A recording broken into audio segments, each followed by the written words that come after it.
안녕하세요. 제 이름은 김성자라고 합니다. 정말 큰일 날 뻔했던 제 이야기 좀 들어주세요.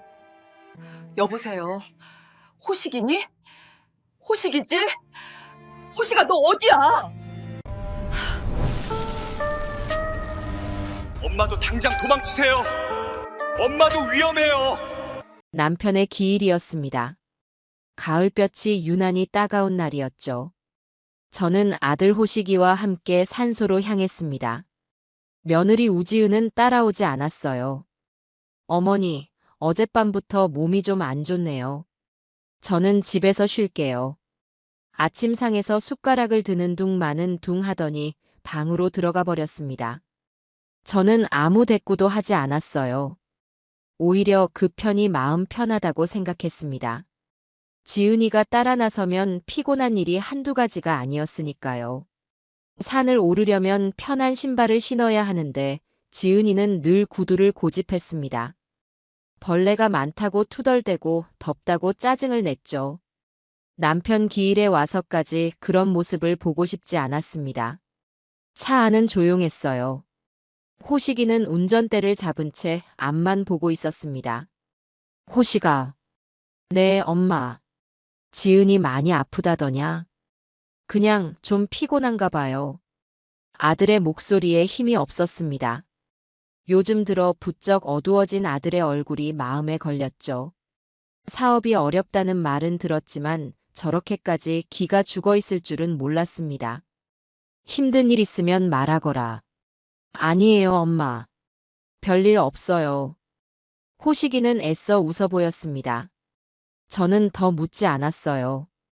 그저 아들의 마른 어깨가 안쓰러울 뿐이었습니다. 산소에 거의 다다를 무렵이었습니다. 호식이의 휴대폰이 울렸죠. 아들은 화면을 흘깃 보더니 받지 않고 꺼버렸습니다. 전화 받지 않니? 아, 스팸 전화예요. 일하는 데서 온 전화면 어쩌려고. 괜찮아요. 급한 일 아니에요. 호식이는 억지로 말을 끊고 라디오 소리를 키웠습니다. 저는 창밖으로 고개를 돌렸습니다. 더 이상 대화가 이어지지 않았죠. 주차장에 차를 대고 예초기와 낫을 챙겨 들었습니다. 남편의 산소는 산 중턱쯤에 있었죠. 가파른 길을 오르는데 호식이가 제 손을 잡아주었습니다. 엄마 힘들지 않으세요? 괜찮다. 내가 다 할게요. 엄마는 저기 앉아 계세요. 산소에 도착하자마자 호식이가 예초기 시동을 걸었습니다. 부르릉 하는 소리가 조용한 산을 울렸습니다. 저는 돗자리를 펴고 앉아 땀을 뻘뻘 흘리는 아들의 뒷모습을 바라봤습니다. 참 착한 아들이었어요. 귀가 얇고 순에 빠져서 탈이었지만요. 저 녀석이 저 며느리를 만나 고생하는 걸 생각하면 속이 터졌습니다. 지은이는 호식이의 사업 자금이 필요할 때만 제게 살갑게 굴었습니다. 어머니, 호식 씨가 이번 일만 잘 되면 어머니께 2배로 갚을 거예요. 그렇게 제 상가 보증금을 빼서 사업에 보탠 것이 벌써 3번째였습니다. 엄마, 물 좀 주세요. 아들의 목소리에 저는 퍼뜩 정신을 차렸어요. 저는 보온병에 담아온 시원한 물을 건넸죠. 호식이는 물을 단숨에 들이켰어요. 한참 동안 잡초를 베고 주변을 정리했습니다. 무성했던 봉분 주위가 깨끗해졌어요. 이제 좀 낫네. 아버지가 시원하시겠어요. 가져온 과일과 포를 꺼내 간단히 상을 차렸습니다. 호식이와 나란히 저를 올렸죠. 여보, 호식이 좀 잘 좀 보살펴줘요. 저 녀석이 요즘 영 힘이 없네. 당신이라도 좀 도와줘요. 속으로만 남편에게 인사를 건넸습니다. 호식이는 한참 동안 엎드려 일어나지 않았습니다. 무슨 생각을 하는지 알 수 없었죠. 모든 정리를 마치고 짐을 챙겨 일어섰습니다. 슬슬 내려가자. 네, 엄마. 호식이가 예초기를 메고 앞장서려던 참이었습니다. 아, 맞다. 호식이가 갑자기 주머니를 뒤졌습니다. 바지 주머니, 윗옷 주머니를 다급하게 훑었습니다. 왜 그러냐? 지갑을 차에 두고 왔나 봐요. 이런 정신하고는. 엄마, 먼저 내려가 계세요. 무거우니까 짐은 여기 두고요. 내가 금방 가지고 올게요. 같이 가자. 짐은 나눠 들면 되지. 아니에요, 엄마. 금방 갔다 올게요. 여기서 잠깐만 쉬고 계세요. 아들은 제 말을 듣지도 않고 가벼운 걸음으로 산길을 뛰어내려갔습니다. 저는 집 옆에 앉아 그늘에서 기다렸죠. 가을 산의 공기가 상쾌했습니다. 남편과 함께 이 산을 오르던 옛 생각이 잠시 났습니다. 10분이 지났습니다. 20분이 지났어요. 보통 걸음으로도 왕복 10분이면 충분한 거리였습니다. 아무리 천천히 걸어도 벌써 돌아왔어야 할 시간이었죠. 슬슬 이상한 생각이 들기 시작했습니다. 저는 휴대폰을 꺼내 아들에게 전화를 걸었어요. 신호음만 가고 받지를 않았습니다. 다시 걸었죠. 전화기가 꺼져 있어. 이번에는 아예 전원이 꺼져 있다는 음성이 나왔습니다. 가슴이 덜컥 내려앉았습니다. 저는 무거운 짐을 그대로 둔 채 산길을 급하게 내려갔습니다. 무릎이 시큰거렸지만 멈출 수 없었어요. 내려가는 내내 아들 이름을 불렀습니다. 호식아. 김호식. 아무리 불러도 대답이 없었습니다. 혹시 산길에서 발을 헛디딘 건 아닌지 주변 숲까지 살폈습니다. 아무런 흔적도 없었습니다. 드디어 주차장에 도착했습니다. 그런데 주차장이 텅 비어 있었어요. 우리가 타고 왔던 아들의 검은색 승용차가 보이지 않았습니다. 이게 무슨 일이지? 저는 주차장 관리실로 뛰어들어갔습니다.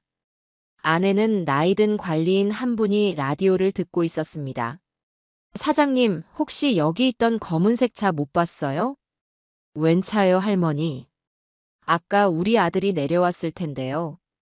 글쎄, 내가 화장실 다녀온 사이에 차 한 대 급하게 빠져나가긴 하던데.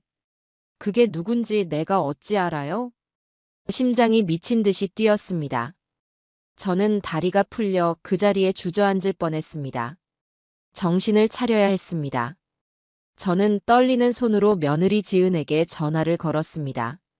몇 번이나 신호가 가고 나서야 며느리가 전화를 받았습니다. 애미야. 네, 어머니. 벌써 다녀오셨어요? 지은의 목소리는 너무나 평온했습니다. 방금 잠에서 깬 듯한 목소리였죠. 호식이 너한테 연락 없었니? 호식 씨요, 무슨 일 있으세요? 차가 없어졌다. 호식이도 없어. 제 목소리가 심하게 떨려 나왔습니다. 네, 그게 무슨 말씀이세요? 지갑 가지러 내려간 애가 차랑 같이 없어졌어. 수화기 너머로 지은이가 숨을 들이켜는 소리가 났습니다. 어머니, 혹시 호식 씨가 말 안 하고 어디 간 거 아니에요? 급한 일 생겨서 회사 간 거 아닐까요? 그럴 리가 있니? 나를 여기 산에 두고. 일단 집으로 와보세요. 제가 여기저기 연락해 볼게요.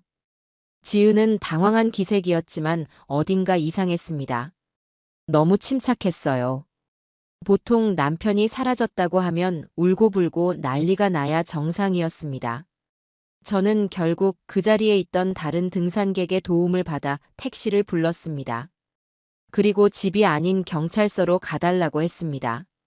실종 신고를 해야 했습니다. 경찰은 제 말을 반신반의하는 눈치였습니다. 아드님이 성인이시잖아요, 어머님. 다툰 건 아니시고요. 어디 바람 쐬러 갔을 수도 있습니다. 아닙니다. 그럴 애가 아니에요. 전화기도 꺼져 있어요.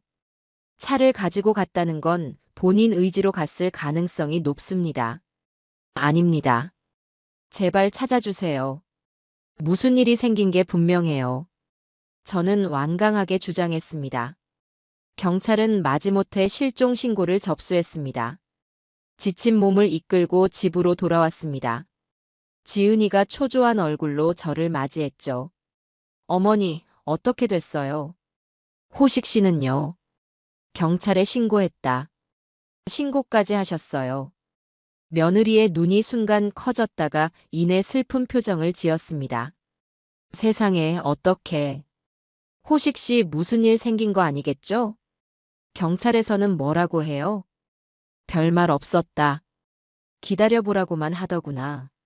저는 소파에 쓰러지듯 앉았습니다. 그렇게 꼬박 이틀이 흘렀습니다. 지옥 같은 시간이었죠. 이틀 동안 며느리는 제 옆에서 울고불고 난리를 쳤습니다. 어머니, 호식 씨가 사업 때문에 힘들어했어요. 혹시 빚쟁이들한테 잡혀간 거 아닐까요?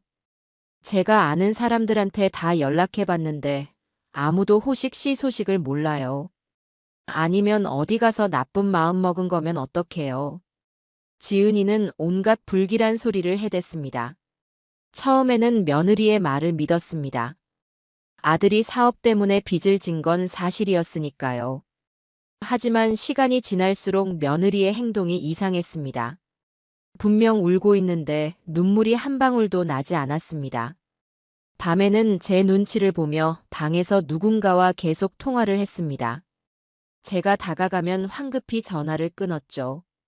저는 아무 말도 들리지 않았어요. 밤낮으로 아들 휴대폰에 전화를 걸었지만 여전히 꺼져 있었습니다. 경찰도 별다른 소식이 없었어요. CCTV에는 아들 차가 산을 빠져나가는 것만 찍혔습니다. 운전자가 누군지는 식별이 불가능했죠. 3일째 되는 날 밤이었습니다. 저는 거실 소파에서 뜬 눈으로 밤을 지새우고 있었습니다. 지은이는 자기 방에서 자는지 조용했어요. 그때였습니다. 제 휴대폰이 희미하게 진동했습니다. 낯선 공중전화 번호였습니다. 가슴이 다시 뛰기 시작했습니다. 저는 떨리는 손으로 통화 버튼을 눌렀습니다. 여보세요. 엄마. 아들 호식이의 목소리였습니다. 목소리가 갈라지고 잔뜩 쉬어 있었습니다. 주변이 몹시 시끄러웠습니다. 호식아, 너 어디야? 너 괜찮아? 제가 소리치자 아들이 다급하게 말했습니다. 엄마 내 말 잘 들어요. 지금 당장 도망치세요. 도망? 그게 무슨 말이니? 우지은이 전부다. 엄마도 위험해요. 당장. 호식아. 김호식.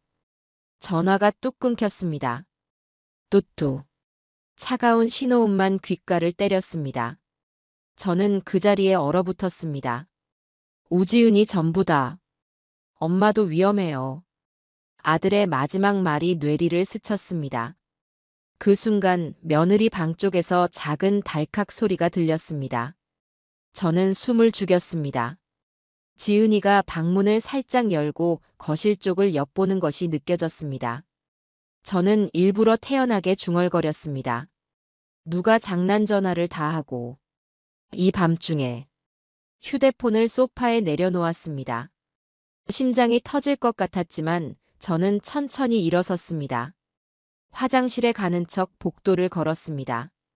지은의 방 문틈이 조용히 닫히는 것을 확인했습니다.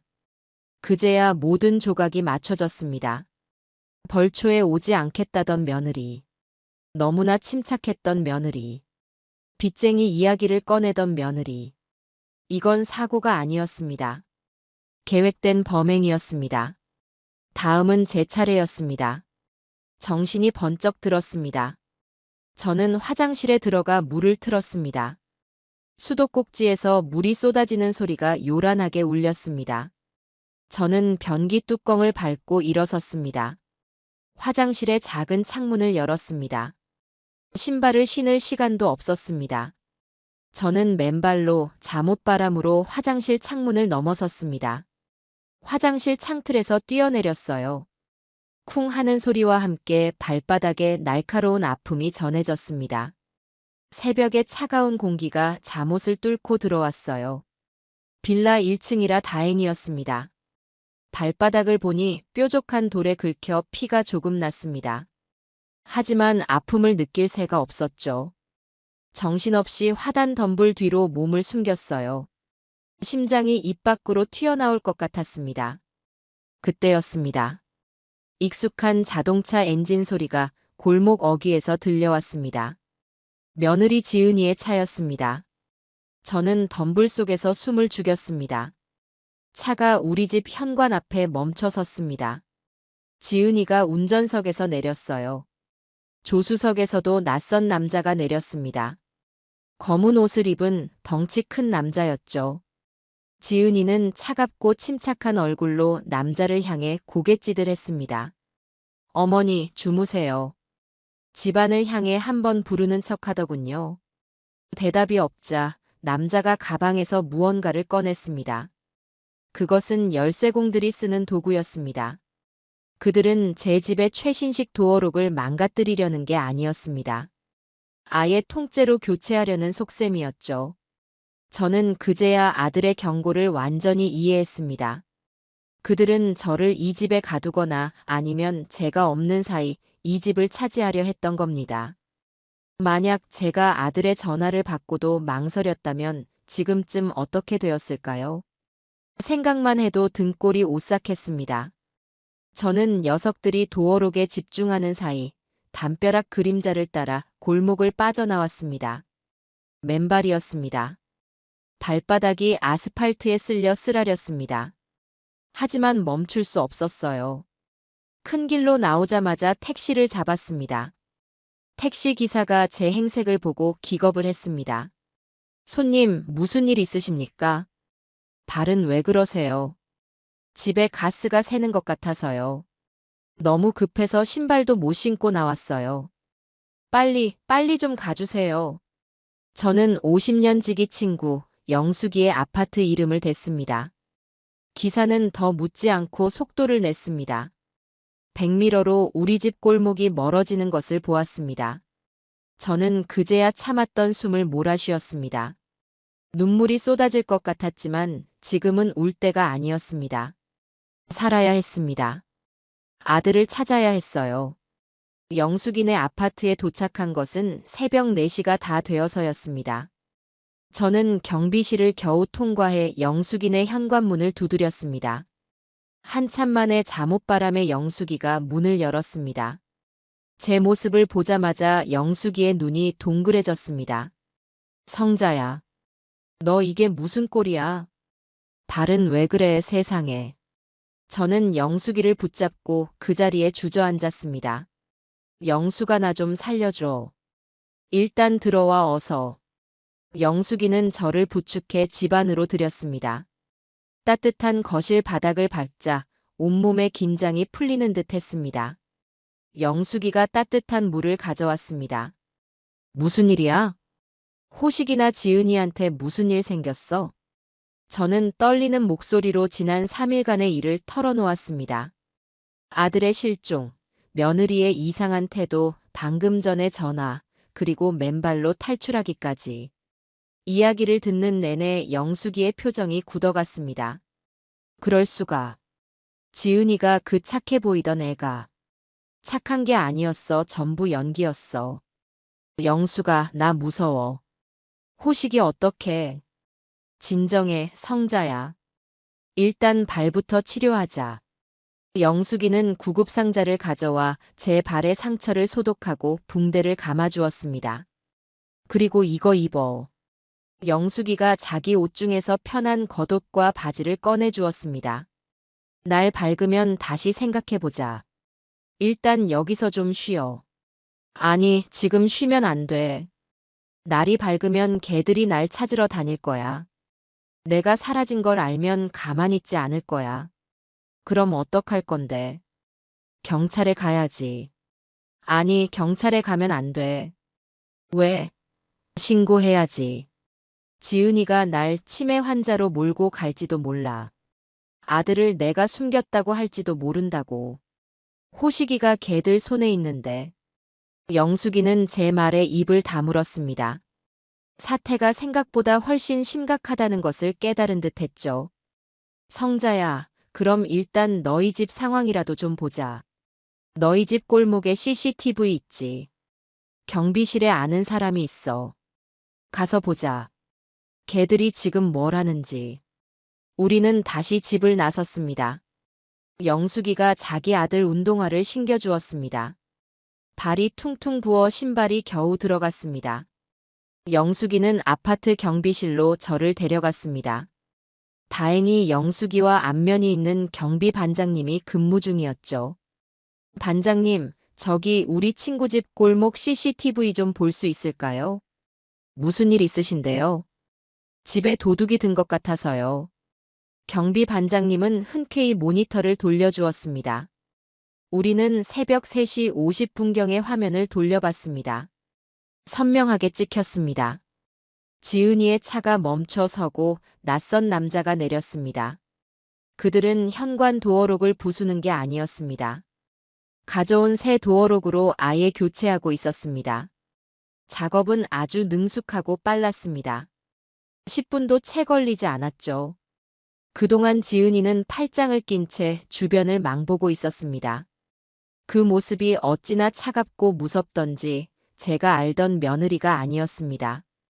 도어록 교체가 끝나자 지은이가 자기 지문으로 문을 열고 들어갔습니다. 남자도 따라 들어갔죠. 제 집이, 남편과 제 평생이 담긴 그 집이 그렇게 낯선 자들에게 점령당했습니다. 저런 것들을 봤나. 영숙이가 주먹을 부들부들 떨었습니다. 저것들 당장 신고해야. 아니, 기다려. 저는 영숙이의 팔을 잡았습니다. 지금 신고하면 지은이는 저 남자를 보안업체 직원이라고 할 거야. 시어머니가 치매라 문을 잠그고 집을 나가서 어쩔 수 없이 아들과 상의해 문을 바꿨다고 하겠지. 우리는 증거가 더 필요해. CCTV 화면을 휴대폰으로 전부 녹화했습니다. 이게 첫 번째 증거였습니다.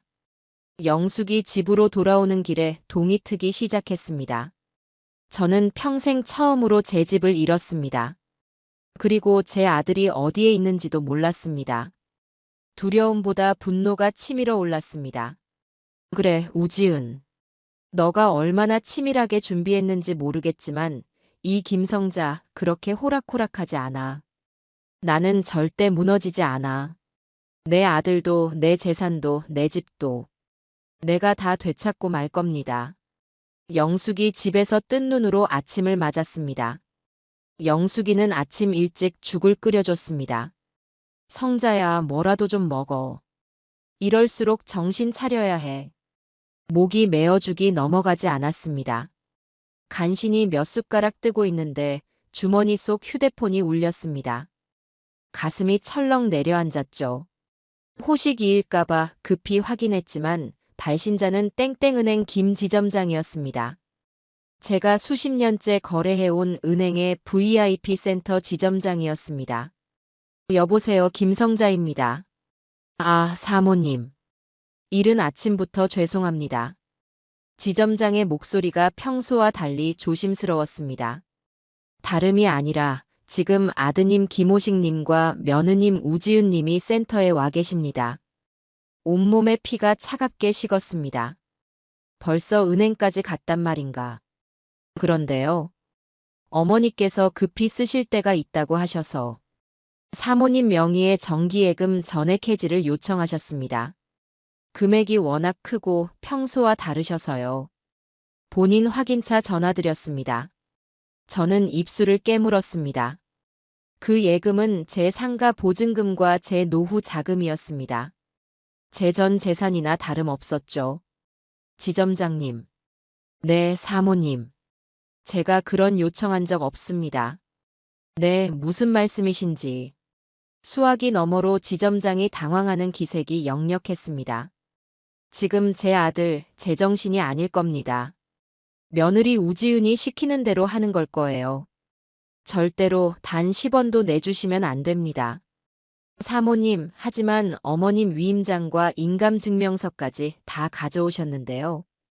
방금 도장도 확인했습니다만. 그거 다 가짜입니다. 아니면 제 아들을 이용해서 훔친 겁니다. 지점장님. 지금 당장 제 명의의 모든 계좌를 지급 정지해 주십시오. 제가 직접 방문하기 전까지는 그 누구도, 심지어 아들 김호식이라도 돈을 뺄 수 없게 막아주세요. 사모님, 이게 지금. 부탁합니다. 제 목숨이 달린 일입니다. 제 절박한 목소리에 지점장이 잠시 침묵했습니다. 알겠습니다, 사모님. 일단 그렇게 조치하겠습니다. 가급적 빠른 시일 내에 방문해 주십시오. 고맙습니다. 정말 고맙습니다. 전화를 끊자마자 다리에 힘이 풀렸습니다. 영숙이가 저를 부축했습니다. 은행까지 갔다고. 세상에 저것들 봐라. 조금만 늦었으면 어쩔 뻔했니? 내 위임장에 인감까지 걔들이 다 훔쳐갔던 거야. 어쩐지 요즘 내 방을 자꾸 기웃거리더라니. 지은이는 처음부터 제 재산을 노리고 호식이에게 접근했던 겁니다. 아들의 사업 실패도 혹시 며느리와 연관된 게 아닐까 하는 의심이 들었습니다. 호식이가 그저 순진하게 이용당한 것이길 바랄 뿐이었습니다. 호식아, 제발 무사히만 있어다오. 저는 이를 악물었습니다. 그날 저녁이 되었습니다. 뉴스에서는 아무런 소식도 나오지 않았습니다. 영숙이가 끓여준 저녁밥을 먹는 둥 마는 둥 하고 있는데 다시 전화가 울렸습니다. 또다시 낯선 공중전화 번호였습니다. 저는 심장이 멎는 것 같았습니다. 영숙이에게 조용히 하라는 손짓을 하고 전화를 받았습니다. 여보세요. 엄마. 호식이었습니다. 어제보다 목소리가 더 심하게 잠겨 있었습니다. 호식아, 너 괜찮은 거니? 어디야? 엄마 미안해요. 내가 다 망쳤어요. 아들은 울고 있었습니다. 그게 무슨 소리야? 너 어디 갇혔어? 지은이가 내 도장으로 내 회사 다 넘겼어요. 나 횡령범 됐어요. 뭐라고? 지은이가 준 서류가. 그게 회사 양도 계약서였어요. 나는 투자 계약서인 줄 알았어요. 호식이의 말은 충격적이었습니다. 며느리가 아들 몰래 회사를 빼돌린 것이었습니다. 그뿐만이 아니에요, 엄마. 사채 빚을 내 이름으로 잔뜩 냈어요. 내 인감으로 엄마 상가 건물도 담보로 잡혔어요. 뭐라고? 상가까지? 아니야. 그건 안 돼. 그 상가는 내 명이야. 엄마, 내가 전에 엄마 심부름한다면서 인감증명서 떼어놓은 게 있었어요. 지은이가 그걸로. 저는 하늘이 무너지는 것 같았습니다. 은행의 예금은 막았지만 이미 상가까지 손을 썼을 줄은 몰랐습니다. 아들은 제 재산을 지키려던 게 아니라 이미 며느리의 공범이 되어 있었던 겁니다. 물론 속아서 한 일이겠지만요. 호식아, 엄마 걔네 혼자가 아니에요. 무슨 소리야? 조직이에요. 나 같은 사람들을 노리는 전문 조직이에요. 처음엔 빚 갚아준다고 해서 시키는 대로 했는데 이제 날 가둬놓고 엄마 재산까지 다 뺏으려고 해요. 나 무서워요, 엄마. 여기서 꺼내주세요. 아들의 울부짖음과 함께 전화가 또 끊겼습니다.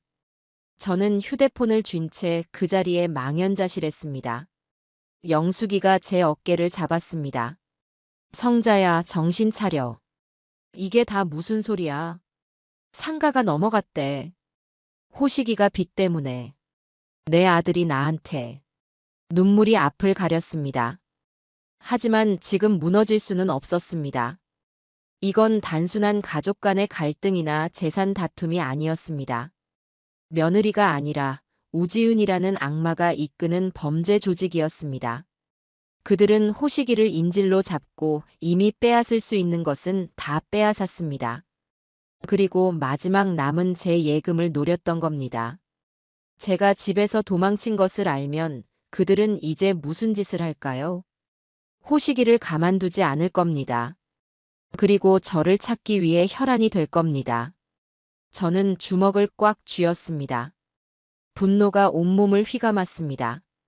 그래, 조직이라고. 얼마나 대단한 조직인지 내가 한번 상대해주지. 내 아들을 망가뜨리고 내 평생을 앗아가려고 해. 절대 용서할 수 없었습니다. 저는 당장 움직여야 했습니다. 당장 경찰서 가자, 성자야. 영숙이가 제 외투를 챙기며 말했습니다. 이건 사람을 붙잡아 억류한 거야. 상가 사기까지. 이 정도면 경찰이 움직일 수밖에 없어. 저는 고개를 가로저었습니다. 영수가 지금 경찰서로 가면 안 돼. 왜? 호식이가 위험해서 그래. 그것도 있지만 우리가 진다는 게 무슨 소리야? 너가 피해자인데.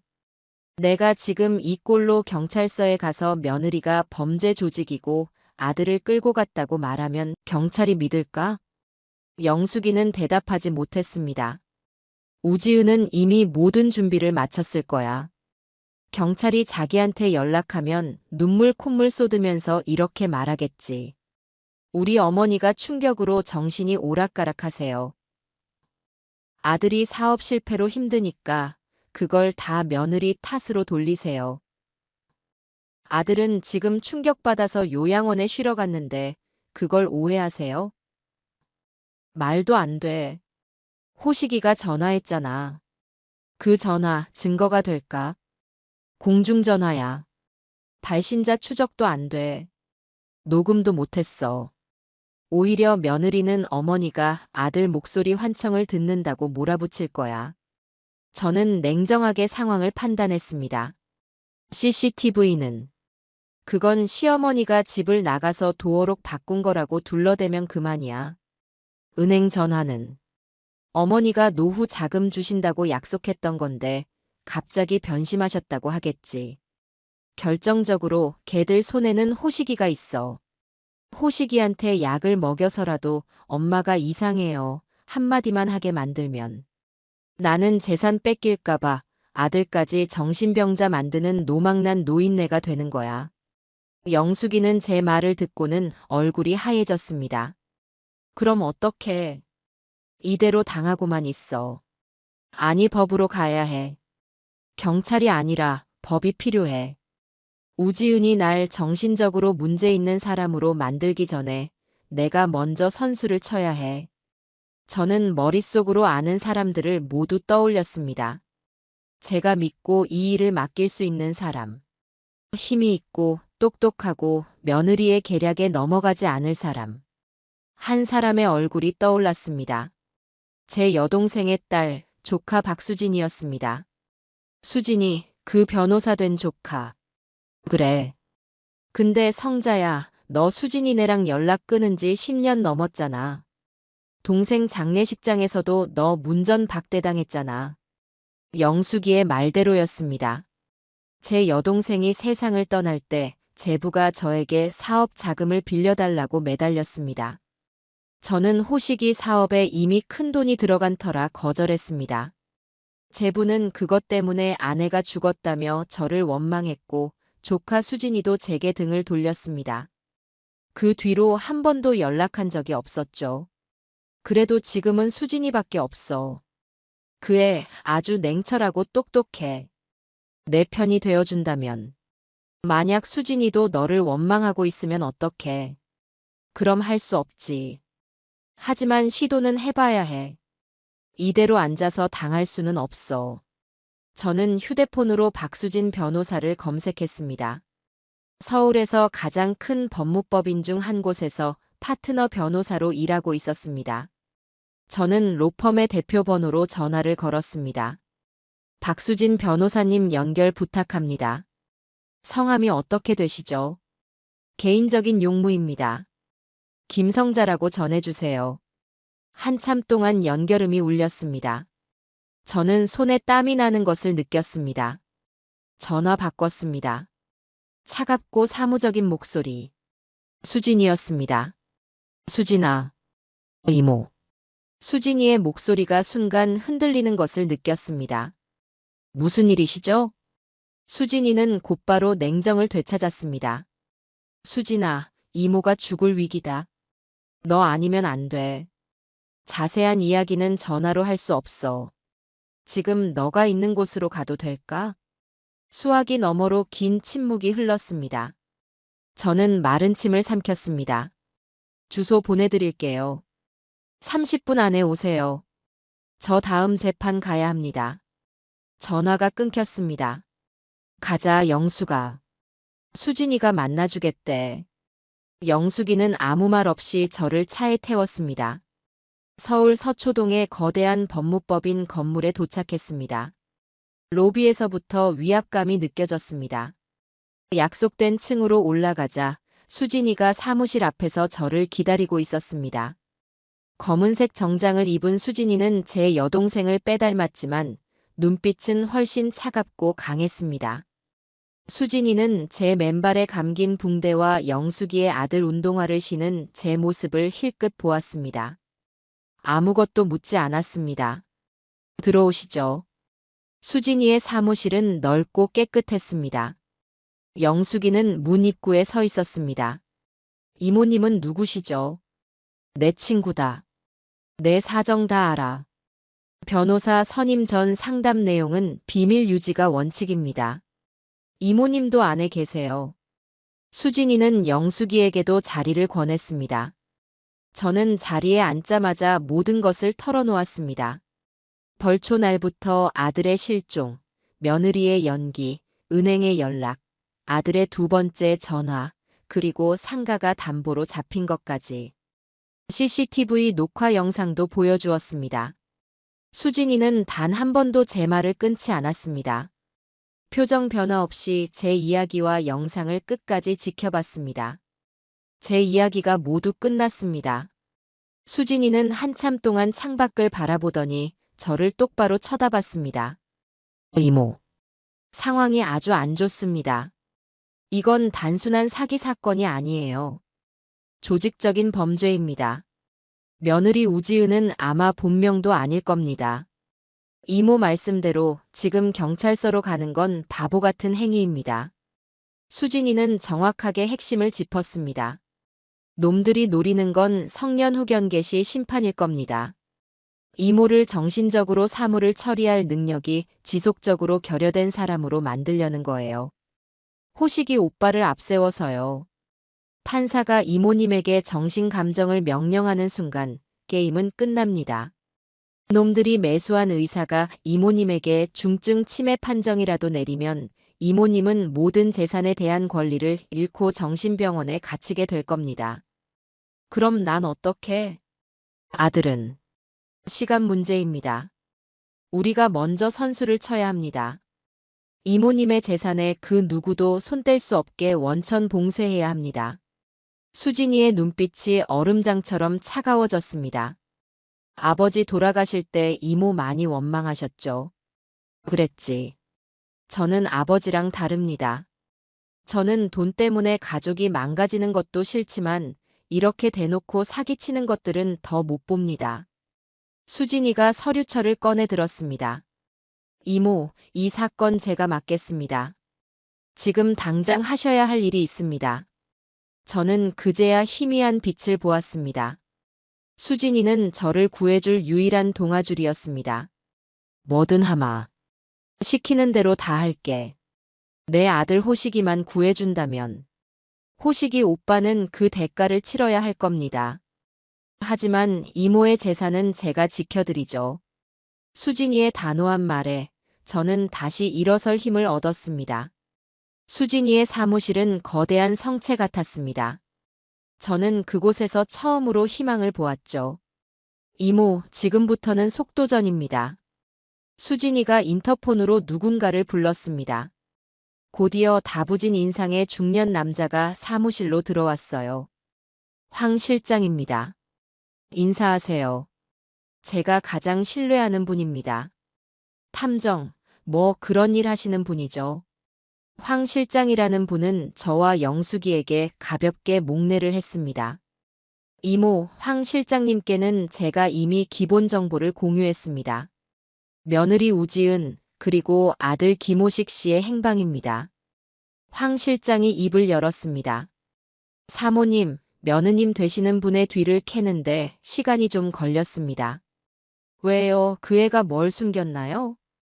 숨겼다기보다 아예 존재하지 않는 기록입니다. 그게 무슨 말이에요? 우지은이라는 이름은 정확히 3년 전에 개명한 이름입니다. 그 전의 행적은 출생기록 외에는 아무것도 없습니다. 깨끗하게 지워져 있었죠. 역시 수진이의 예상이 맞았습니다. 그럼 가명이나 마찬가지군요. 네, 전문적으로 신분 세탁을 한 것으로 보입니다. 그럼 호식이는? 우리 아들은요? 아드님 휴대폰 위치는 어제 그 공중전화 이후로 완전히 끊겼습니다. 아마 폰을 뺏기거나 버려진 듯 합니다. 하지만 그 공중전화 위치가 경기도 외곽의 한적한 곳이었습니다. 그 주변을 이 잡듯이 뒤지고 있습니다. 황 실장의 말에 가슴이 철렁했습니다. 아들이 얼마나 다급했으면 그 먼 곳에서 전화를 했을까요? 수진이가 황 실장에게 물었습니다. 3년 전 이름은 찾았습니까? 찾았습니다. 하지만 별다른 소득은 없습니다. 개명 전 이름은 우수경이었습니다. 평범한 학창 시절을 보냈고 특별한 전과 기록도 없습니다. 마치 3년 전부터 다른 사람이 된 것처럼요. 이상하군요. 수진이가 턱을 괴고 생각에 잠겼습니다. 그럼 다른 흔적은요? 우지은 아니 우수경의 주변 인물을 샅샅이 뒤졌습니다. 딱 한 사람, 수상한 연결고리를 찾았습니다. 황 실장이 서류 한 장을 꺼내 테이블 위에 올렸습니다. 박민석이라는 남자입니다. 38세. 한때 잘 나가던 IT 벤처 사업가였습니다. 이 남자가 3년 반쯤 전에 파혼한 기록이 있습니다. 그 파혼 상대가 우수경입니다. 파혼 직후 박민석은 파산했습니다. 횡령 및 배임 혐의로 고소당했지만 증거 불충분으로 풀려났죠. 그 이후로 행방이 묘연합니다. 그럼 그 남자는 어디 있나요? 찾기 어렵습니다. 노숙인이 되었거나 어쩌면 황 실장이 말을 흐렸습니다. 하지만 그 노모가 요양병원에 입원 중인 것을 확인했습니다. 박민석이 파산하기 직전에 입원시켰더군요. 어쩌면 그 노모는 무언가 알고 있을지도 모릅니다. 수진이가 저를 바라봤습니다. 이모, 가보셔야겠습니다. 같은 어머니의 입장으로 가셔야 합니다. 그분은 황 실장님이나 저에게는 입을 열지 않을 겁니다. 알겠다, 당장 가자. 저와 영숙이는 황 실장이 알려준 요양병원으로 향했습니다. 수진이는 다른 급한 일이 있다며 저희만 보냈죠. 이모, 절대 이모 신분은 밝히지 마세요. 그냥 아들 때문에 힘들어서 찾아온 사람처럼 행동하세요. 그 여자의 이름을 듣고 반응하는지 살피세요. 병원은 서울 시내에서 멀지 않은 곳에 있었습니다. 하지만 시설은 몹시 낡고 허름했죠. 박민석이라는 남자의 노모 윤 씨 할머니를 찾는다고 했습니다.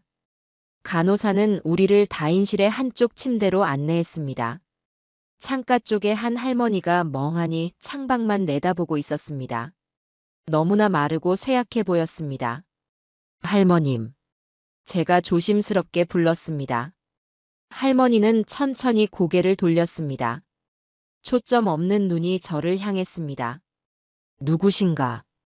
그냥 지나가다 들른 사람입니다. 아들 때문에 속이 상해서 하소연할 데가 없어서 왔어요. 할머니는 아무 말 없이 다시 창밖을 바라봤습니다. 영숙이가 한숨을 쉬었습니다. 할머니, 저희도 아들 때문에. 아들, 내 아들. 할머니가 그제야 입을 열었습니다. 목소리가 모기 소리처럼 작았습니다. 내 아들, 불쌍한 내 아들. 가슴이 덜컥했습니다. 저는 할머니의 손을 조심스럽게 잡았습니다. 할머니, 아드님한테 무슨 일이 있으셨어요? 그년 때문이야. 그년이요? 내 아들 등쳐먹고 내 아들 바보 만들고. 할머니의 눈에서 눈물이 흘렀습니다. 우리 아들이 얼마나 착했는데. 얼마나 효자였는데. 그년이 다 망쳤어. 혹시 그 여자 이름이. 저는 숨을 참고 물었습니다. 우지은 혹은 우수경이라고 합니까? 그 이름을 듣는 순간 할머니의 눈빛이 변했습니다. 저를 와락 붙잡는 손에 힘이 들어갔습니다. 당신도 당했어? 네. 그 여자가 내 아들을. 할머니는 말을 잇지 못하고 흐느꼈습니다. 똑같았어요. 처음엔 천사처럼 굴었죠.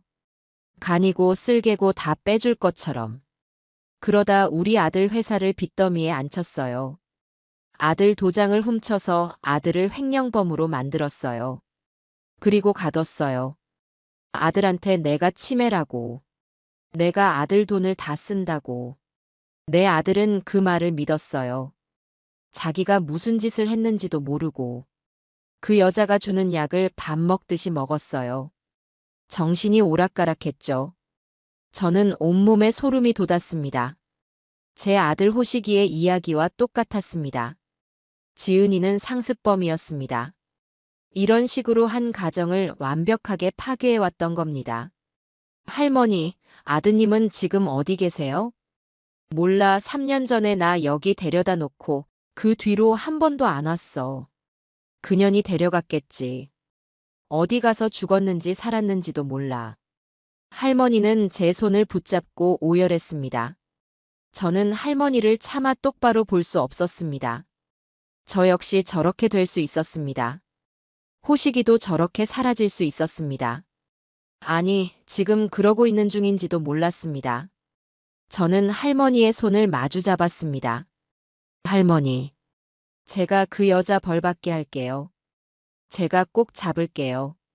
그러니까 힘내세요. 할머니는 그저 고개만 저으며 울었습니다.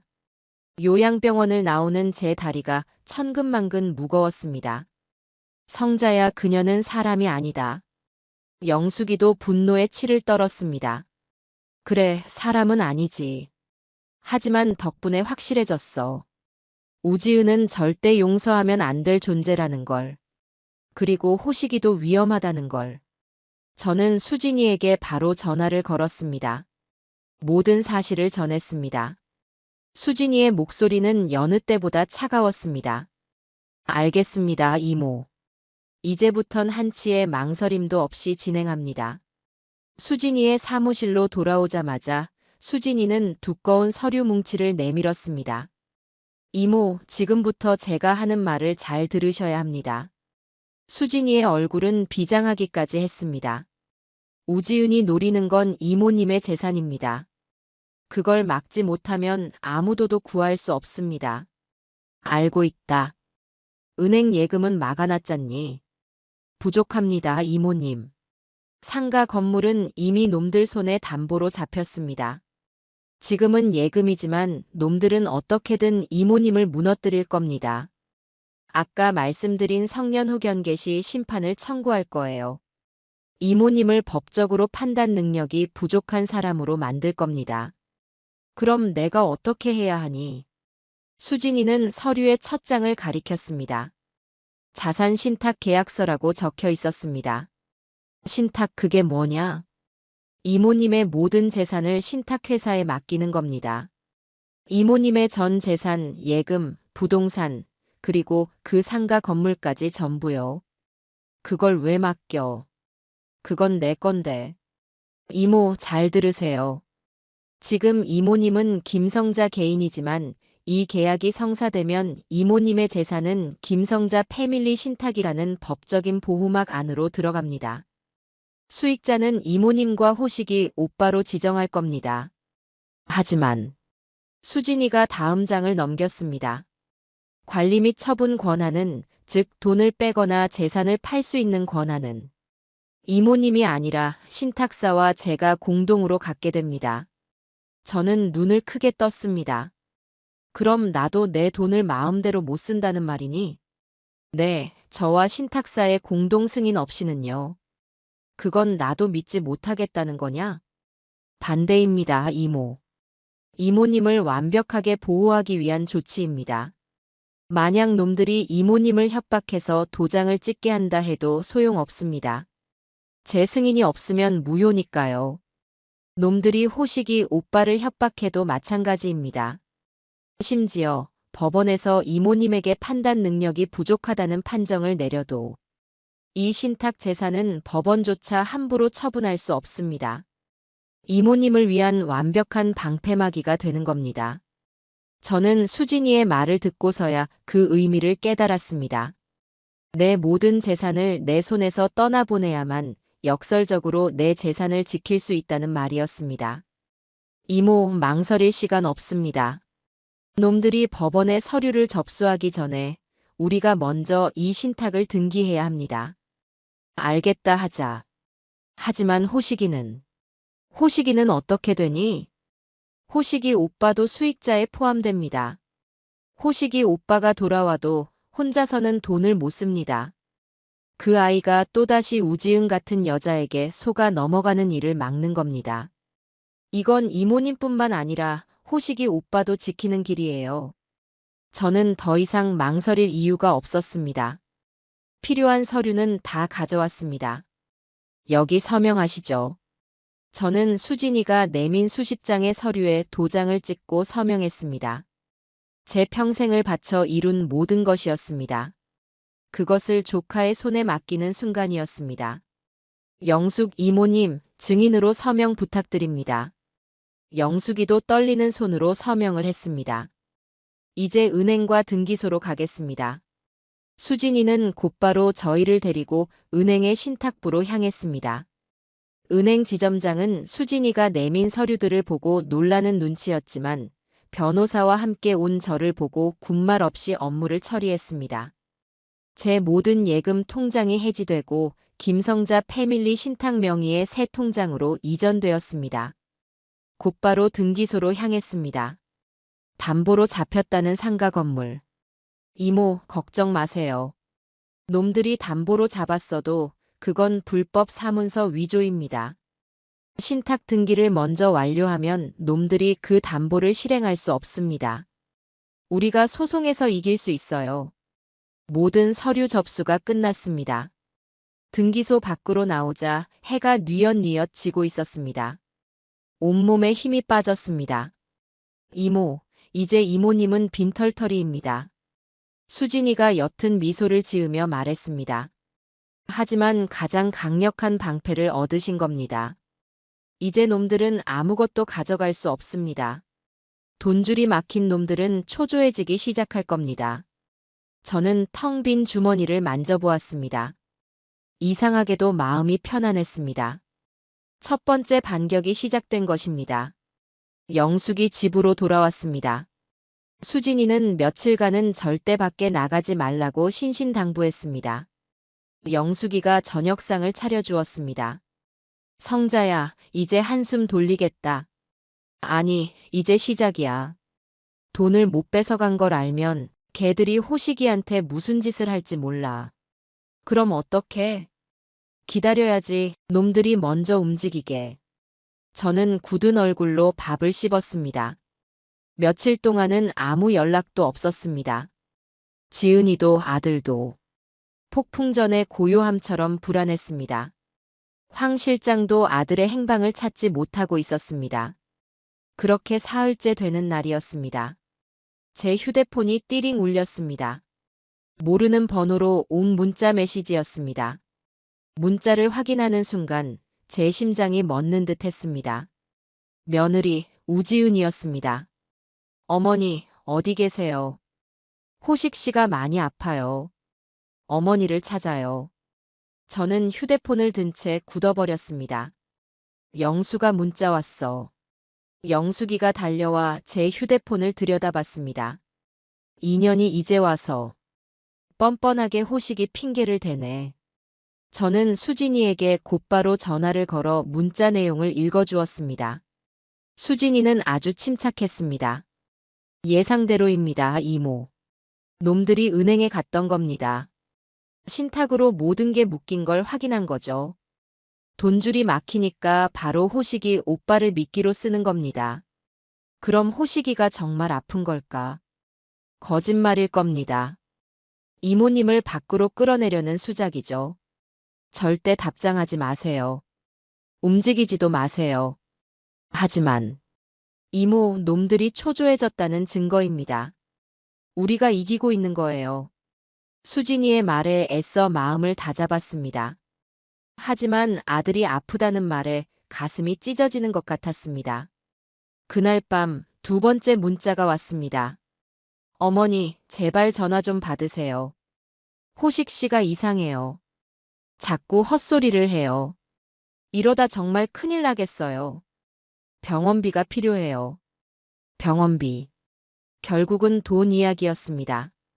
저는 분노의 입술을 깨물었습니다. 아들을 저렇게 만들어 놓고 병원비를 달라니. 영숙이가 제 등을 두드려 주었습니다. 성자야, 속지 마. 전현이 하는 말 다 거짓말이야. 알아, 아는데. 내 아들이 저것들 손에 있는데. 내가. 다음 날 아침 황 실장에게서 연락이 왔습니다. 저와 영숙이는 다시 수진이의 사무실로 향했습니다. 황 실장의 얼굴이 어두웠습니다. 찾았습니다. 호식이를요? 네, 경기도 외곽의 한 시설에 갇혀 있습니다. 황 실장이 사진 몇 장을 테이블에 펼쳤습니다. 마음을 치유센터라는 간판이 걸린 2층짜리 건물이었습니다. 하지만 주변은 높은 담장으로 둘러싸여 있었고 창문에는 쇠창살이 박혀 있었습니다. 여기가 뭐 하는 곳이죠? 서류상으로는 사설 심리치료센터입니다. 하지만 실상은 불법 시설이죠. 우지은과 한패인자가 원장으로 있습니다. 제 사람들이 잠입해서 확인했습니다. 아드님 김호식 씨, 그곳 독방에 갇혀 있습니다. 상태는 어떤가요? 좋지 않습니다. 계속 잠만 자거나 횡설수설한다고 합니다. 황 실장의 말에 저는 눈앞이 캄캄해졌습니다. 요양병원에서 만났던 윤 씨 할머니의 아들, 박민석이 떠올랐습니다. 지은이는 호식이도 그렇게 만들고 있었습니다. 당장 쳐들어가서 구해내야 합니다. 제가 자리에서 벌떡 일어났습니다. 이모, 앉으세요. 수진이가 저를 제지했습니다. 지금 쳐들어가면 어떻게 되는지 아세요? 놈들은 환자가 난동을 부려서 보호조치 중이었다고 둘러댈 겁니다. 우린 불법 침입죄로 잡혀가고 놈들은 유유히 빠져나가겠죠. 그럼 어떡해? 내 아들이 저기서. 황 실장님, 그 센터 우지은 명의로 되어 있습니까? 아닙니다. 바지 사장 명의의 유령회사 소유입니다. 우지은과 직접적인 연결고리를 찾기 어렵습니다. 그렇겠죠. 그렇게 허술하게 처리했을 리가 없죠. 수진이가 잠시 생각에 잠겼습니다. 이모, 우지은의 두 번째 계획이 뭔지 알 것 같습니다. 두 번째 계획. 첫 번째 계획은 이모님 재산을 통째로 가로채는 거였습니다. 하지만 우리가 신탁으로 막았죠. 돈이 급해진 놈들이 호식이 오빠를 앞세워 병원비를 요구했지만 이모님이 응하지 않았습니다. 그럼 이제 놈들은 뭘 할까요? 모르겠다. 호식이 오빠를 정신질환자로 만들 겁니다. 저 센터에서 진료 기록을 조작하고 있겠죠. 약으로 호식이 오빠를 망가뜨린 뒤 법원에 성년후견인 지정을 신청할 겁니다. 남편이 정신적으로 무능력하니 아내인 자기가 법적 보호자가 되겠다고요. 그렇게 되면 어떻게 되는데? 호식이 오빠의 법적 대리인이 된 우지은이 수익자의 자격으로 신탁에 이의를 제기할 겁니다. 물론 쉽지 않겠지만 법정 공방이 아주 길고 지저분해지겠죠. 그 사이에 호식이 오빠는 저곳에서 완전히 망가질 겁니다. 저는 수진이의 말을 듣고 온몸이 떨렸습니다. 단순히 재산을 뺏기는 게 아니었습니다. 아들의 인생을 송두리째 파괴하려는 속셈이었습니다. 안 돼, 절대로 그렇게 둘 수 없어. 그럼 어떻게 해야 하니? 수진아. 방법은 하나입니다. 놈들을 그 센터 밖으로 끌어내야 합니다. 우지은과 그 원장놈이 제 발로 그곳을 비우게 만들어야 합니다. 어떻게? 더 큰 미끼가 필요합니다. 놈들이 이모님의 재산을 포기하고도 남을 만큼.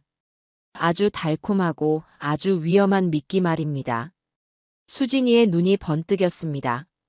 저는 마른 침을 삼켰습니다. 그 미끼가 뭔데? 수진이가 제 쪽으로 몸을 기울였습니다. 이모, 혹시 이모부께서 남기신 유산 중에 공식적으로 신고되지 않은 그런 건 없나요?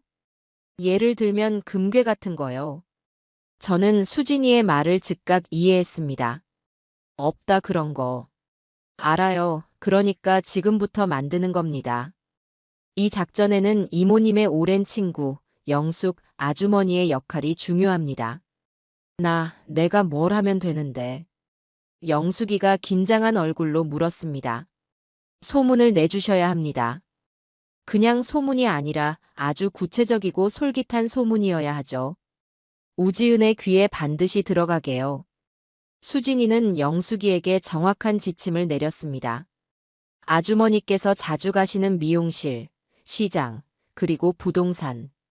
특히 이모님이 건물을 가진 동네 부동산이 중요합니다. 거기서 이런 말씀을 하시는 겁니다. 수진이가 영숙이의 눈을 맞추고 또박또박 말했습니다. 첫째, 성자 걔가 요즘 정신이 나간 것 같아. 남편 산소 근처를 매일 어슬렁거린대. 둘째, 비밀인데 걔 남편이 죽기 전에 금괴를 수십 개 숨겨뒀다는 거야. 셋째, 성자가 아들한테 재산 다 뺏기고 지금 그 금괴 찾으려고 혈안이 됐어. 저는 수진이의 말에 감탄했습니다. 이 소문은 세 가지 효과를 동시에 노렸습니다. 첫째, 제가 사라진 이유를 금괴 때문이라고 설명합니다. 둘째, 우지은이 제 재산을 노렸다는 사실을 은근히 흘립니다. 셋째, 돈줄이 막힌 우지은에게 금괴라는 새로운, 더 큰 먹잇감을 던져줍니다. 내가 잘할 수 있을까? 영숙이가 주먹을 쥐었습니다. 하실 수 있어요. 이건 연기가 아닙니다. 친구분을 살리는 일입니다. 황 실장님, 저희 쪽 사람들도 바람을 좀 잡아주세요. 우지은이 고용한 사채업자나 심부름센터 놈들 귀에 흘러 들어가도록요. 알겠습니다, 변호사님. 다음 날부터 영숙이의 작전이 시작되었습니다. 저는 영숙이네 집에서 초조하게 소식을 기다렸습니다. 영숙이는 아침 일찍 가장 손님이 많은 미용실로 향했습니다. 원장님, 나 파마 좀 해야겠어. 어머, 영숙 언니. 근데 호식이 엄마는 요즘 왜 통 안 보여요?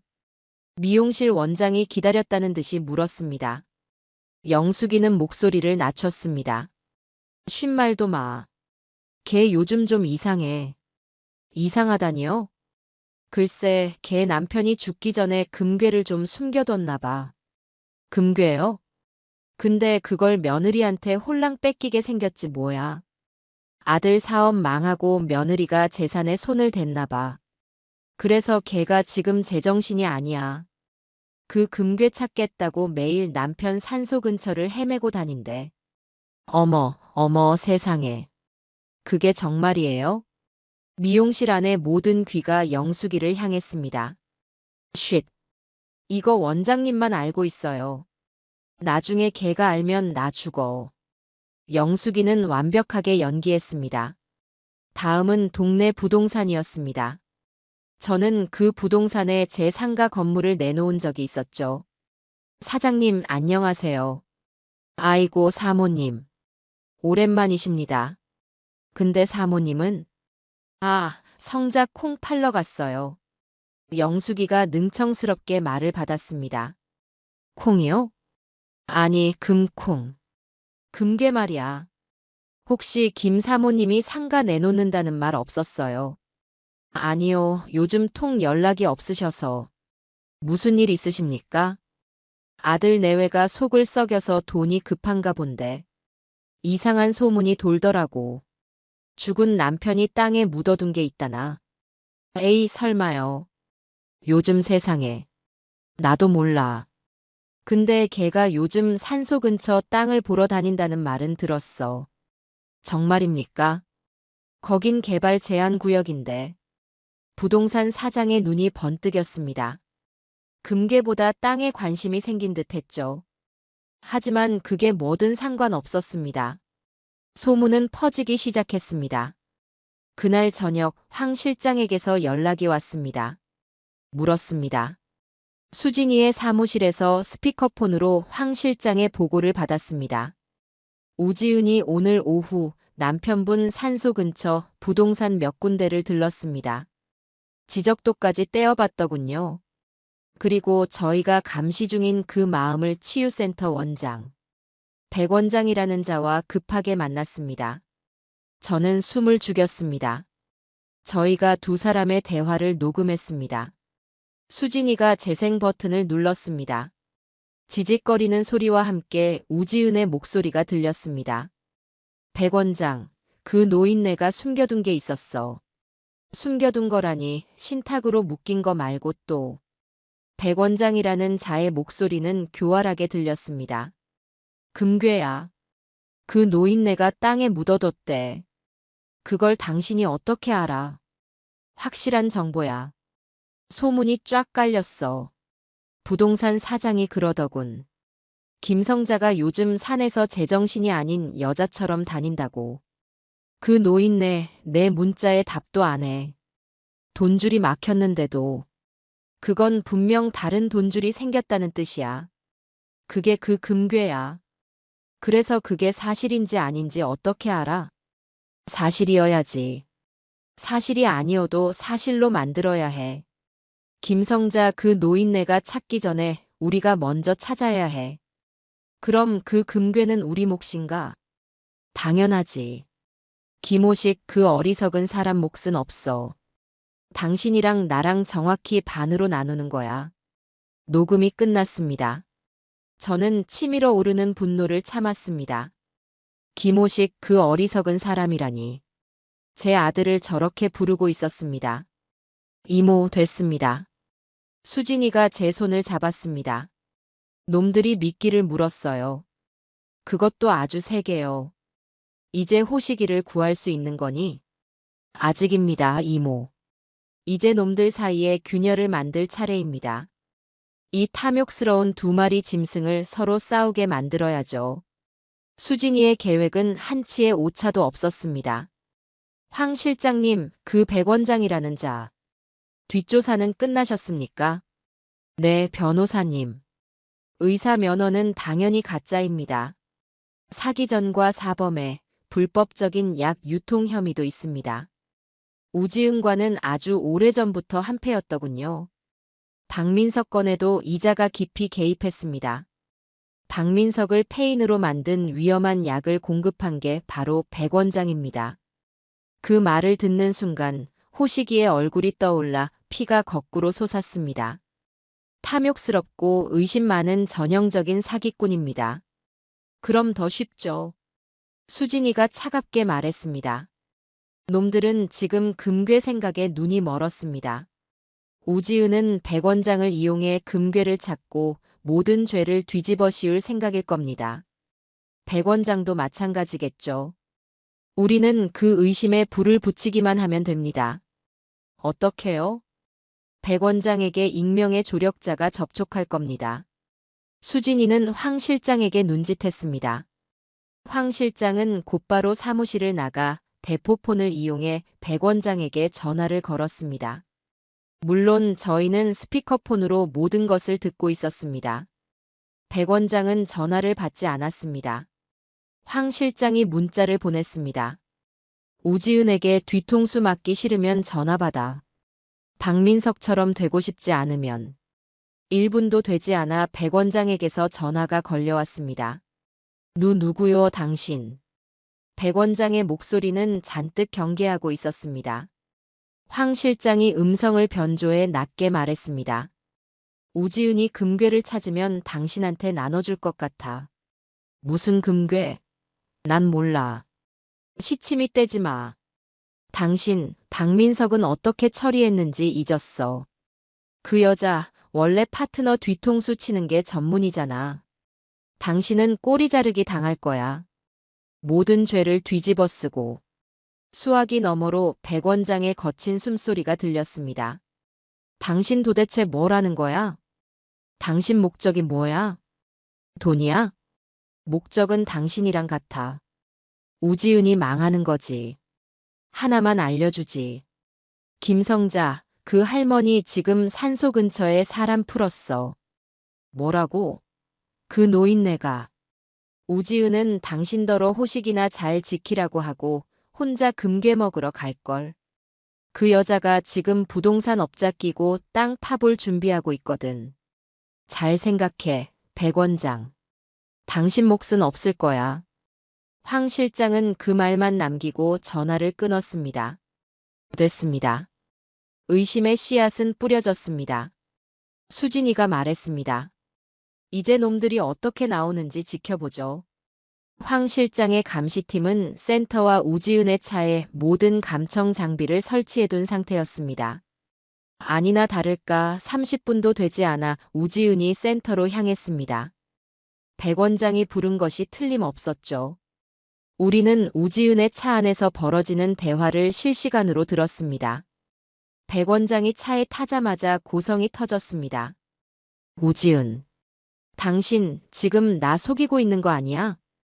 백 원장, 그게 무슨 소리야? 갑자기 왜 이래? 금괴, 그거 정말 나랑 나눌 생각 맞아?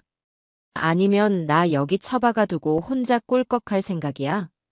지금 그게 무슨 말이야? 우리가 몇 년째 파트너인데. 파트너? 박민석도 파트너였지. 우지은의 목소리가 순간 차가워졌습니다. 누가 당신한테 쓸데없는 소리 했어? 그건 알 거 없고. 김성자가 지금 산소에 사람 풀었다는 소리도 있어. 우리가 늦으면 금괴는 날아가는 거야. 진정해. 그 노인네가 사람 풀 돈이 어디 있어. 내가 다 막았는데. 신탁으로 묶은 건 예금이랑 상가지. 금괴는 아니잖아. 그걸로 사람 샀겠지. 당장 내일 가야겠어. 내일은 안 돼. 아직 산소 근처 지형도 파악이 안 됐어. 그럼 나 혼자 간다. 당신 몫은 없어. 제정신이야? 그럼 김호식은 어떡해? 걔 놔두고 가. 그 모자란 사람은 약이나 더 먹여. 며칠은 꼼짝도 못할 거야. 백 원장, 당신. 결정해, 우지은. 나랑 같이 가서 공평하게 나누든가. 아니면 내가 오늘 밤에라도 가서 다 파헤치든가. 한동안 침묵이 흘렀습니다. 알았어. 같이 가. 우지은이 항복했습니다. 내일 밤. 인부 2명만 조용히 데리고 가자. 좋아. 여기 센터는 내가 아는 놈 하나 단단히 박아둘게. 절대 아무도 못 들어오게 할 테니까. 그럼 내일 밤 10시에 산소 입구에서 봐. 대화가 끝났습니다. 저는 떨리는 손으로 가슴을 쓸어내렸습니다. 내일 밤이구나. 네, 이모. 내일 밤이 결전입니다. 수진이가 제 손을 굳게 잡았습니다. 황 실장님, 팀 준비해 주세요. 경찰도 대기시켜야 합니다. 경찰 말입니까? 네, 하지만 우리가 직접 부르는 건 아닙니다. 수진이가 영숙이를 바라봤습니다. 영숙 아주머니, 아드님이 형사라고 하셨죠? 그분이 개인적인 도움으로 현장에 동행해 주셔야겠습니다. 공식적으로 출동하면 놈들이 눈치채고 증거를 인멸할 겁니다. 우리가 호식이 오빠를 구출하고 놈들의 증거를 확보한 후에 그때 그분이 신고를 받고 정식으로 출동하는 겁니다. 완벽한 계획이었습니다. 영숙이는 망설임 없이 아들에게 전화를 걸었습니다. 아들, 내일 밤에 시간 좀 내. 네, 알았어요. 저는 영숙이에게 고개를 숙였습니다. 내일 밤. 지옥 같았던 시간이 드디어 끝을 향해 가고 있었습니다. 결전의 날이 밝았습니다. 저는 밤새 한숨도 자지 못했습니다. 영숙이가 끓여준 밥도 목으로 넘어가지 않았습니다. 수진이는 아침 일찍부터 황 실장과 마지막 계획을 점검했습니다. 저녁이 되고 밤 9시가 되었습니다. 우리는 황 실장의 검은색 승합차에 올라탔습니다. 저와 수진이 그리고 영숙이. 영숙이의 아들인 차 형사도 사복 차림으로 동행했습니다. 어머니, 정말 여기 계셔야겠어요. 위험합니다. 조용히 해. 내 친구 일이야. 내가 끝까지 볼 거야. 영숙이는 아들의 말을 단호하게 잘랐습니다.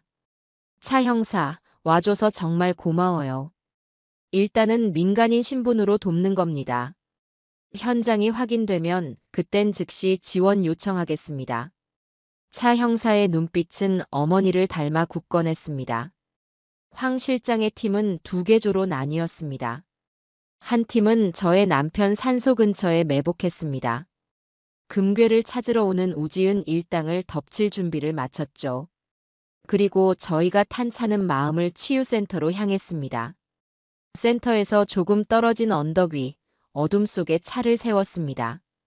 황 실장이 망원경으로 센터를 살폈습니다. 정문 경비 1명. 그리고 백 원장이 말한 믿을 만한 놈이겠죠. 센터 내부에도 1명 정도 더 있을 겁니다. 밤 10시가 되었습니다. 산소 쪽에 매복한 팀에게서 무전이 왔습니다. 목표물 현장 도착. 우지은, 백 원장, 인부 2명. 작업 시작했습니다. 수진이가 저를 바라봤습니다. 이모, 지금입니다. 황 실장님 진입하세요. 황 실장의 지시에 따라 검은 옷을 입은 황 실장의 팀원 4명이 승합차에서 내렸습니다. 그들은 담장을 타 넘는 게 아니었습니다. 센터의 전력을 차단합니다. 황 실장이 노트북으로 무언가를 조작하자 센터 건물이 암흑에 휩싸였습니다. 정문을 지키던 경비가 당황해서 두리번거렸습니다. 뭐야, 왜 이래? 경비가 무전으로 소리치는 것이 들렸습니다. 경비가 건물 뒤편의 차단기를 확인하러 가는 순간 황 실장의 팀원들이 어둠 속에서 뛰쳐나와 순식간에 경비를 제압했습니다. 소리조차 나지 않았습니다. 정문 확보. 황 실장이 미리 복제해둔 마스터키로 현관문을 열었습니다. 저희도 차에서 내려 그 뒤를 따랐습니다. 나도 가야겠어요. 이모, 위험합니다. 저희가. 내 아들이 저기 있어요. 내 눈으로 봐야겠어요. 저는 수진이의 만류를 뿌리치고 건물 안으로 들어섰습니다. 영숙이와 차 형사도 저를 따라 들어왔습니다. 센터 안은 칠흑처럼 어둡고 퀴퀴한 약품 냄새와 음식물 쓰레기 냄새가 진동했습니다. 그때 1층 복도 끝에서 손전등 불빛이 보였습니다. 누구야? 백 원장이 남겨둔 마지막 경비였습니다. 황 실장의 팀원들이 다시 한번 그림자처럼 움직였습니다. 경비가 소리 지를 틈도 없이 모든 상황이 종료되었습니다. 2층 203호입니다. 잠겨 있습니다. 황 실장이 앞장섰습니다. 저희는 삐걱거리는 계단을 밟고 2층으로 올라갔습니다. 203호실 문은 두꺼운 철문이었습니다. 황 실장의 팀원이 휴대용 유압 장비로 문틈을 벌렸습니다.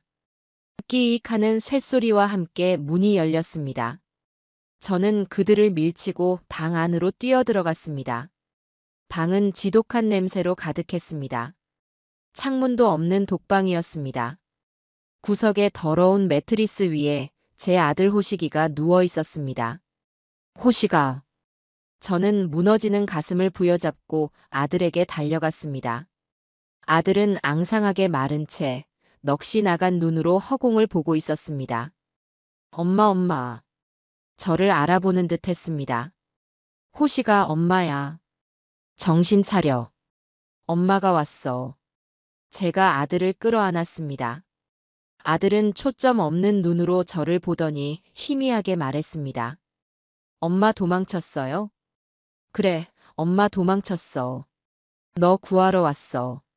이제 괜찮아. 지은이가 나한테 약을. 아들은 말을 잇지 못하고 다시 눈을 감으려 했습니다. 정신 차려, 아들. 황 실장의 팀원들이 호식이를 둘러엎었습니다. 그때였습니다. 잠깐만요. 수진이가 방 한 구석에 쓰레기통을 뒤졌습니다. 수십 개의 빈 약통이 나왔습니다. 차 형사님. 수진이가 그것들을 차 형사에게 건넸습니다.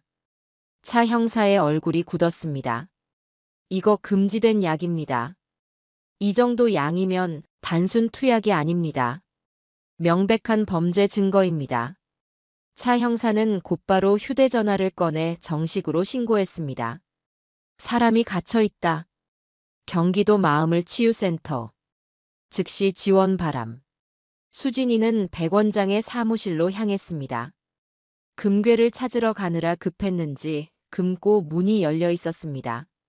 그 안에는 수십 명의 환자 파일이 있었습니다. 박민석. 수진이가 박민석의 파일을 찾아냈습니다.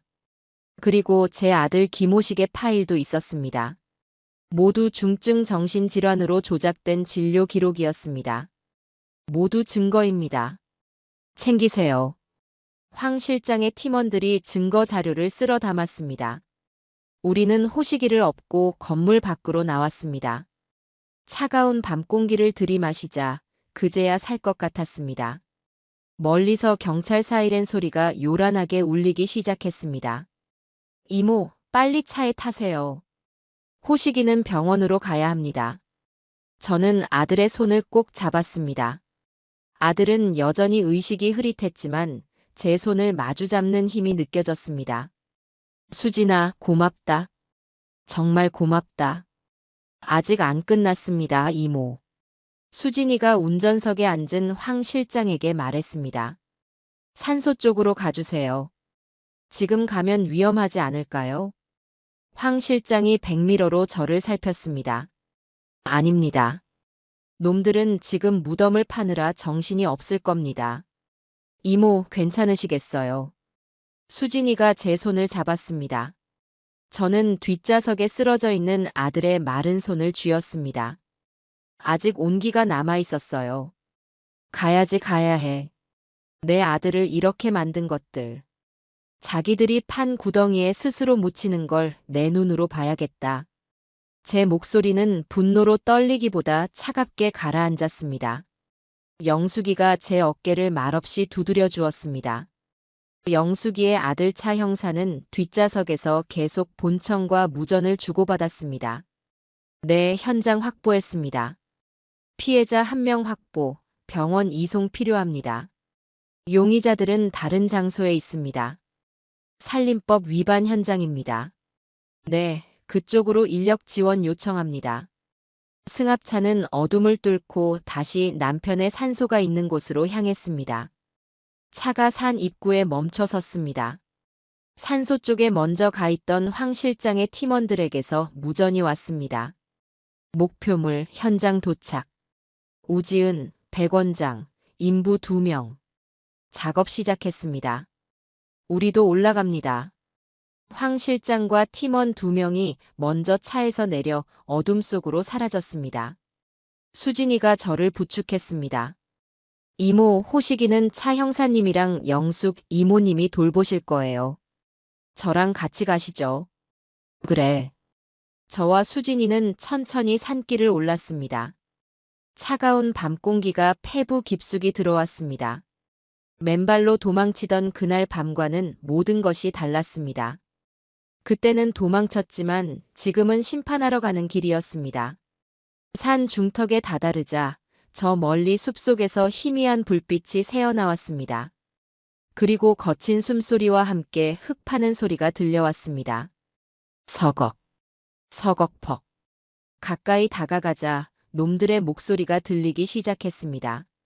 백원장, 여기가 정말 맞아? 우지은의 목소리였습니다. 잔뜩 날이 서고 초조함이 묻어났죠. 지도상으로는 여기가 맞단 말이야. 그 노인네가 여기를. 아까부터 파는데 아무것도 안 나오잖아. 인부들, 더 빨리 못해? 백원장이 인부들을 다그쳤습니다. 사장님이 건묘지 아닙니까? 인부 중 하나가 두려운 목소리로 말했습니다. 밤에 남의 무덤을 파는 건. 이거. 시끄러워. 돈 받고 왔으면 시키는 일이나 해. 금괴만 찾으면 너희한테도 두둑하게 챙겨줄 테니까. 백원장이 소리쳤습니다. 그때였습니다. 거기까지. 황 실장의 낮고 힘있는 목소리가 울려 퍼졌습니다. 동시에 황 실장의 팀원들이 사방에서 손전등을 켰습니다. 환한 불빛이 무덤을 파헤치던 4사람을 정면으로 비췄습니다. 남편의 봉부는 이미 반쯤 파헤쳐져 흉물스러운 모습이었습니다. 우지은과 백원장은 삽을 든 채 그 자리에 얼어붙었습니다. 두 눈이 공포로 커졌습니다. 누구야? 당신들. 백원장이 삽을 고쳐 쥐며 소리쳤습니다. 당신들 뭐야? 여긴 우리 사유지야. 우지은이 뻔뻔하게 소리쳤습니다. 사유지. 수진이가 어둠 속에서 천천히 걸어 나왔습니다. 저도 그 뒤를 따랐습니다. 우지은 씨. 아니, 그 이름도 가명이겠지만 수진이의 목소리를 듣고 그리고 제 얼굴을 확인한 순간 우지은의 얼굴이 경악으로 일그러졌습니다. 어머니 어떻게 여기에? 그럼 센터는? 우지은은 모든 상황을 파악한 듯 했습니다.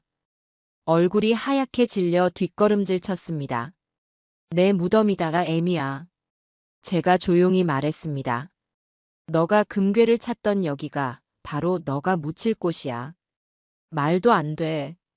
우지은이 고개를 흔들며 중얼거렸습니다. 그 순간 백 원장이 상황을 파악하고 우지은을 거칠게 밀쳤습니다. 저 여자 때문이야. 나는 속았어. 나는 저 여자가 시키는 대로. 시끄럽다.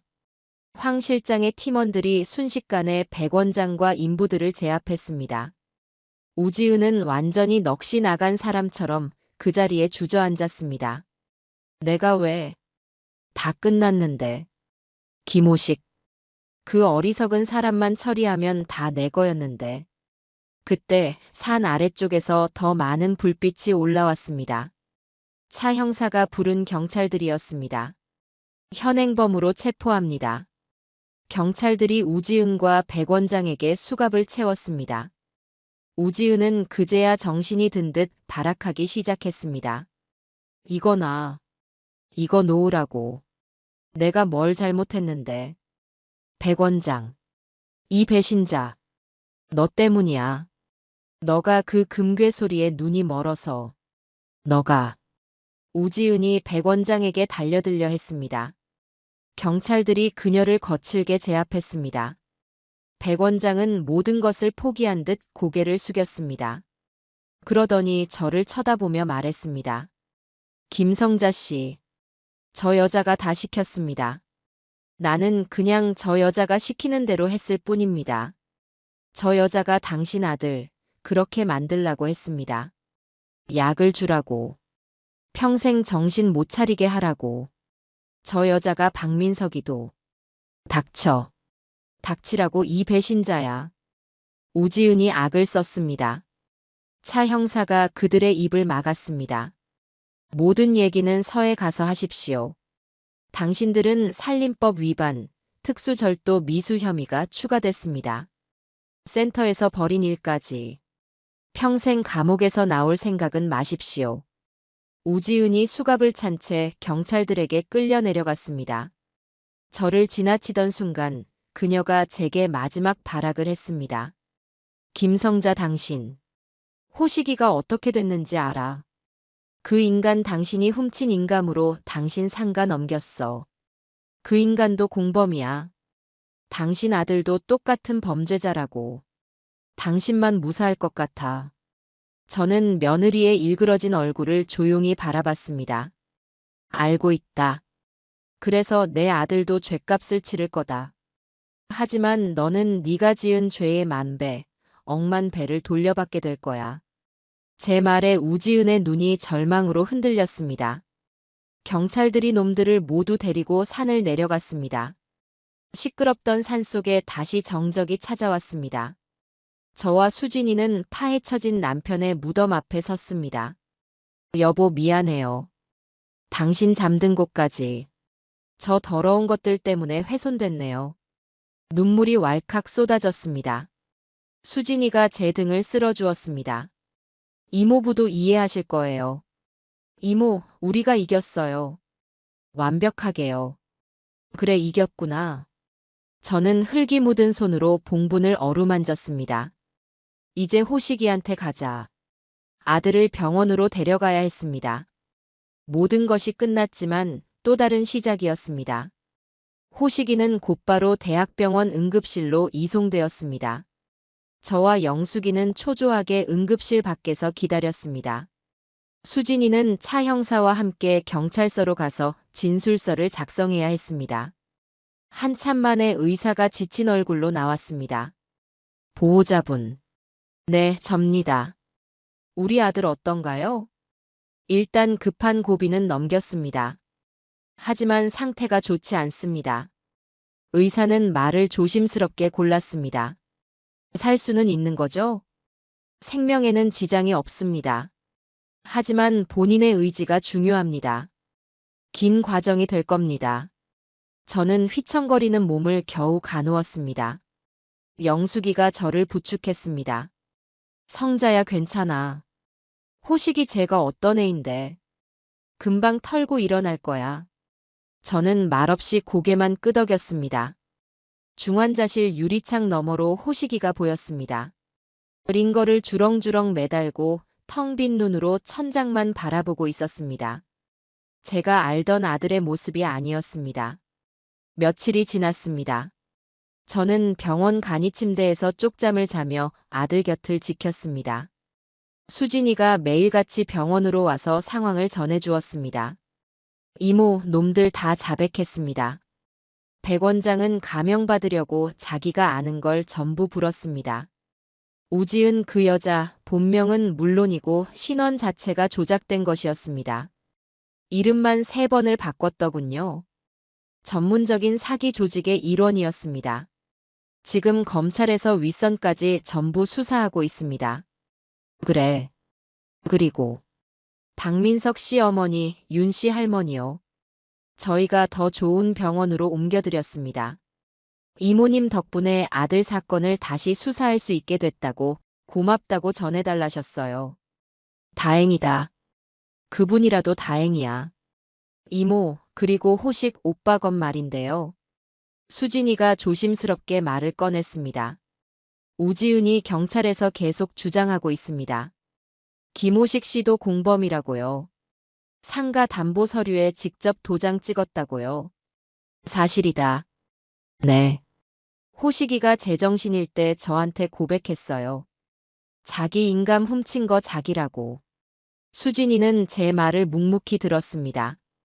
이모, 어떻게 하실 생각이에요? 검찰에서는 호식 오빠를 피의자 신분으로도 보고 있습니다. 물론 피해자이기도 하지만요. 죄는 죄지. 엄마 재산을 탐하고 문서를 위조한 건 용서받을 수 없는 일이야. 저는 호식이의 병실 문을 바라봤습니다. 수진아, 이모 부탁이 있다. 호식이 정신 차리면 경찰에 정식으로 고소해다오. 이모. 수진이의 눈이 커졌습니다. 이모, 그건 호식 오빠가 처벌받을 수도 있어요. 그래야 해. 그게 내가 내 아들을 살리는 유일한 길이다. 약에서 벗어나는 것만이 치료가 아니야. 자기가 지은 죄를 정면으로 마주하고 죗값을 치르는 거. 거기서부터 호식이의 새 인생이 시작되는 거야. 저는 수진이의 손을 잡았습니다. 변호사로서 말고 조카로서 이모 말 들어줄 수 있겠니? 수진이는 한참 동안 저를 바라보더니 천천히 고개를 끄덕였습니다. 알겠습니다, 이모. 이모의 뜻대로 하겠습니다. 그로부터 일주일이 더 지났습니다. 호식이의 상태가 조금씩 호전되었습니다. 몸에 있던 나쁜 기운이 빠지면서 눈에 초점이 돌아오기 시작했습니다. 어느 날 오후 제가 죽을 떠먹여주고 있을 때였습니다.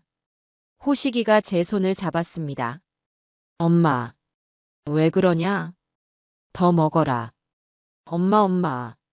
아들은 아이처럼 울기 시작했습니다. 내가 엄마한테 다 안다. 저는 숟가락을 내려놓았습니다. 내가 다 망쳤어요. 내가 엄마 돈 훔쳤어요. 지은이가 시켰지만 내가 한 짓이에요. 엄마 상간의 빚 때문에. 나 때문에. 호식이는 말을 잇지 못하고 오열했습니다. 저는 그런 아들의 등을 묵묵히 두드려 주었습니다. 한참을 울던 아들이 고개를 들었습니다. 엄마 나 용서하지 마세요. 그래. 나 벌 받을게요. 경찰에 다 말할게요. 수진이가 이미 다 진행하고 있다. 호식이의 눈이 흔들렸지만 이내 고개를 끄덕였습니다. 네, 그게 맞아요. 그게 엄마 아들로서 제가 할 일이에요. 저는 그때 처음으로 제 아들이 어른이 되었다고 생각했습니다. 몇 달 뒤 재판이 열렸습니다. 우지은의 실체와 그 조직의 만행이 만천하에 드러났습니다. 그들은 부유한 노인들을 상대로 접근해 자식들을 이간질시키고 재산을 빼돌리는 전문 조직이었습니다. 박민석 씨 사건을 포함해 피해자만 수십 명이었습니다. 우지은과 백 원장은 법정 최고형에 가까운 중형을 선고받았습니다. 수십 년은 감옥에서 보내야 할 겁니다. 그리고 호식이의 재판이 열렸습니다. 저는 증인석이 아닌 방청석에 앉아 있었습니다. 호식이는 담담한 얼굴로 자신의 모든 죄를 인정했습니다. 사문서 위조, 어머니의 재산을 탐낸 것, 모든 것을 고백했습니다. 그리고 저를 향해 고개를 깊이 숙였습니다. 어머니, 죄송합니다. 재판 내내 저는 눈물을 흘리지 않았습니다. 재판장은 호식이의 죄를 엄중히 꾸짖었습니다. 하지만 우지은 조직에게 피해를 본 점, 모든 범행을 자백하고 수사에 적극 협조한 점, 그리고 피해자인 제가 아들의 처벌을 원치 않는다는 탄원서를 낸 점을 고려했습니다. 피고인 김호식. 피고인에게 징역 1년에 집행유예 2년을 선고한다. 사회봉사 200시간을 명한다. 판사가 호식이에게 마지막으로 말했습니다. 피고인. 당신은 어머니 덕분에 다시 사는 겁니다. 평생 어머니께 속죄하는 마음으로 사십시오. 네. 감사합니다, 판사님. 호식이가 저를 바라봤습니다. 저는 말없이 아들을 향해 고개를 한번 끄덕여 주었습니다. 법정 밖으로 나왔습니다. 영숙이와 수진이가 제 곁에 서 있었습니다.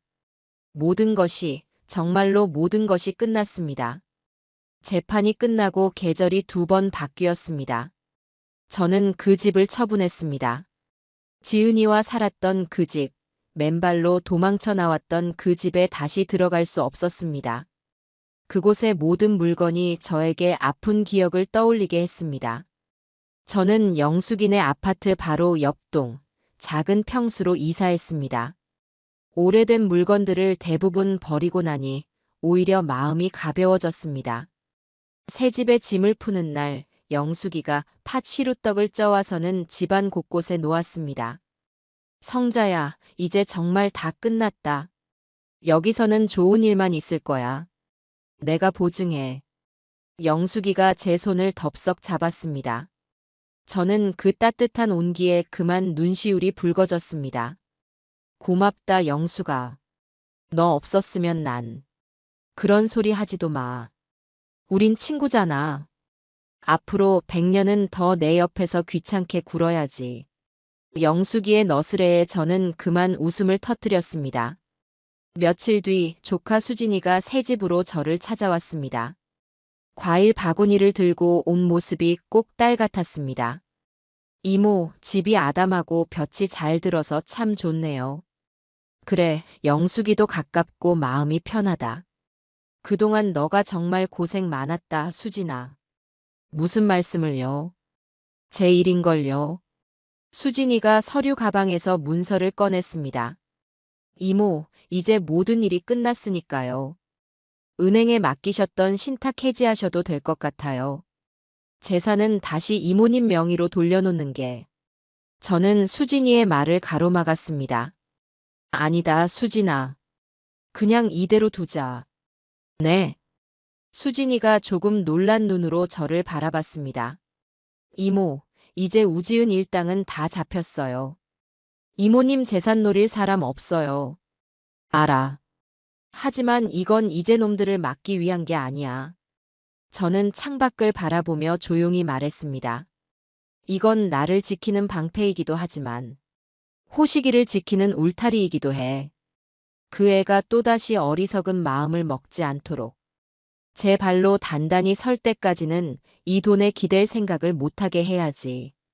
관리자는 지금처럼 너와 나 공동으로 하자.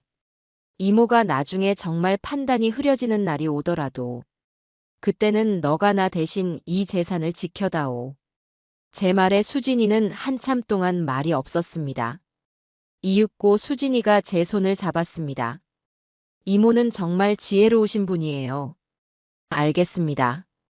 이모의 뜻대로 할게요. 제가 평생 이모의 가장 튼튼한 방패가 되어드릴게요. 저는 그런 수진이를 보며 환하게 웃었습니다. 제가 그날 맨발로 도망쳐서 얻은 가장 귀한 보물이었습니다.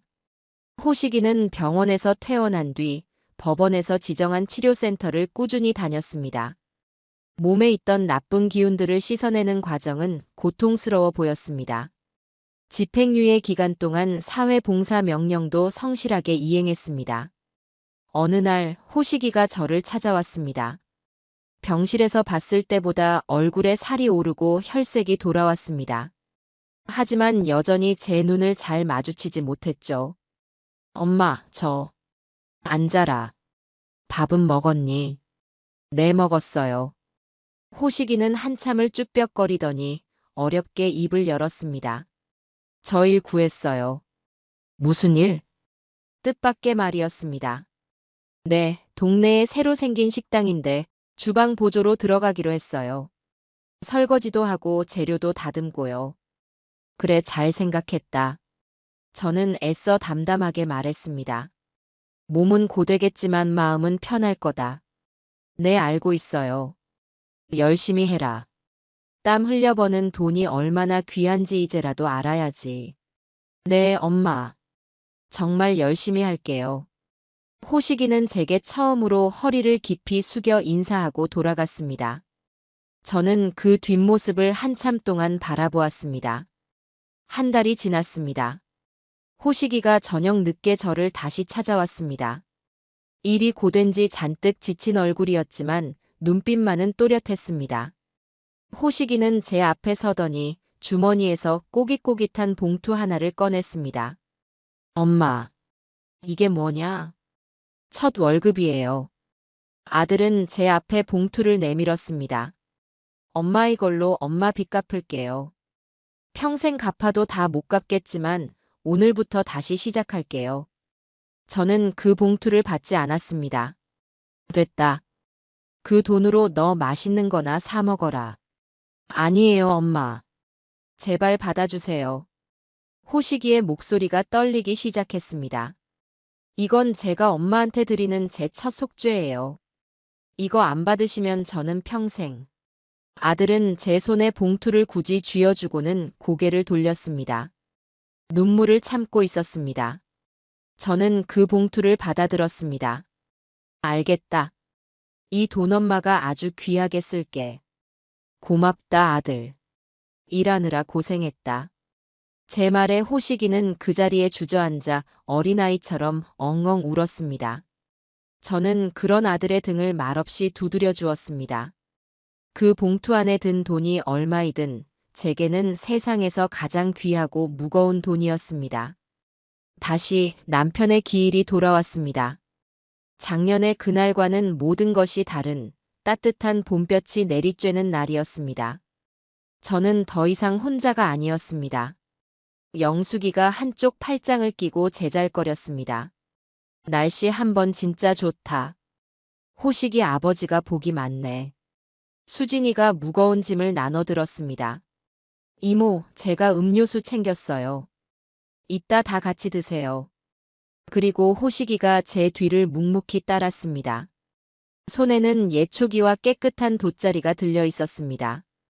흉물스럽게 파헤쳐졌던 남편의 봉부는 지난 가을 호식이의 손으로 직접 다시 덮었습니다. 이제는 그 위에 파릇파릇한 봄 잔디가 돋아나고 있었죠. 호식이가 땀을 흘리며 봉분 주위를 깨끗하게 정리했습니다. 우리는 정성껏 준비해온 음식을 차렸습니다. 여보, 나왔어요. 작년엔 아주 큰일이 있었지. 당신도 저 위에서 다 보고 놀랐죠. 그래도 이젠 다 괜찮아요. 저는 환하게 웃었습니다. 호식이도 정신 차렸고 여기 우리 수진이가 날 지켜줬어요. 참, 영숙이도 나 없으면 못 살겠다고 맨날 따라다녀. 영숙이가 제 옆구리를 쿡 찔렀습니다. 누가 할 소리를. 호식이가 묵묵히 술을 따르고 돗자리에 엎드려 저를 올렸습니다. 한참 동안 일어나지 않았습니다. 어깨가 가늘게 떨리는 것 같았습니다. 아들이 일어나 저를 바라봤습니다. 아버지, 죄송합니다. 그리고 엄마, 고맙습니다. 저 다시 살게 해주셔서. 그래. 이제 너의 인생 똑바로 살아라. 그게 너희 아버지한테 효도하는 길이다. 저는 아들의 어깨를 두드려 주었습니다. 우리는 산소에 둘러앉아 준비해온 음식을 나누어 먹었습니다. 봄바람이 부드럽게 불어왔습니다. 저는 깨달았습니다. 제가 그날 맨발로 도망쳐서 지키려 했던 것은 단순히 돈이나 집이 아니었습니다. 제 자신, 제 아들, 그리고 제 남은 인생이었습니다. 위기는 나를 무너뜨리기도 하지만 지혜롭게 맞선다면 나를 더 강하게 만들기도 한다는 것을요. 저는 제 모든 것을 잃을 뻔했지만 결국 제 모든 것을 지켜냈죠. 아니, 그전보다 더 소중한 것들을 얻었습니다. 저는 하늘을 보며 조용히 웃었어요. 참, 따뜻한 봄이었습니다.